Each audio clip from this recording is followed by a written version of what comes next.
هذه المتدينة الملتزمة تبدأ بالتساهل في أمر الدين.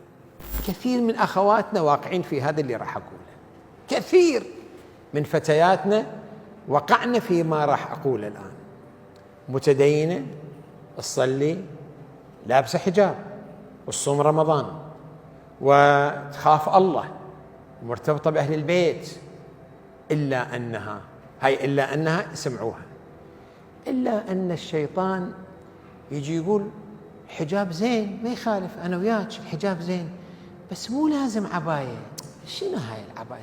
مو لازم عباية، اشكوا بيها إذا صار مثلا جبة. تقول إيه ما في إشكال، إذا ما دام أنه ساترة ما يخالف، جبة هم ساترة. وتروح وين؟ بذاك الاتجاه. شنو الاتجاه؟ ترك العباءة إلى من؟ إلى الجبة.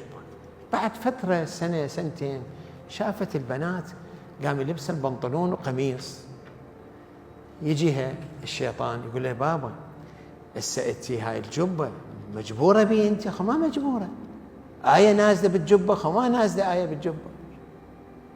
الله قال أن تستر، البنطلون ساتر ولا ما ساتر؟ اي ساتر، البنطلون يستر الجسم والقميص هم يستر الجسم. فتبدأ هذه المتدينة، شوفوا هذه المتدينة الملتزمة تبدأ بالتساهل في أمر الدين. خطر عظيم من المخاطر اللي تواجه الفتيات. هو الأمر الأول قلنا شنو؟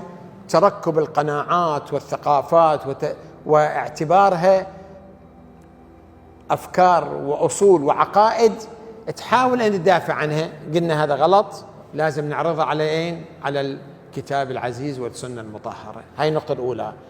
نقول لا، هي ملتزمة ولكن تبدأ بعملية التساهل والتماهل والاستخفاف بأمر الدين.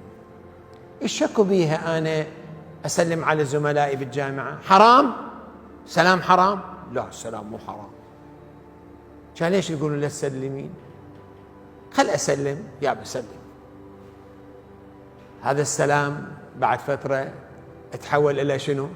إلى كلام. وهذا الكلام يابا كلام ما يصير زين، كلام علمي، كلام فيما يرتبط بالبحث العلمي. يابا هذا الكلام العلمي ما يخالف الكلام العلمي، ولكن هذا الكلام العلمي يصير كلام شنو؟ عاطفي، وإلى آخره إلى آخره. هذا كله نتيجة شنو؟ نعم، تساهل.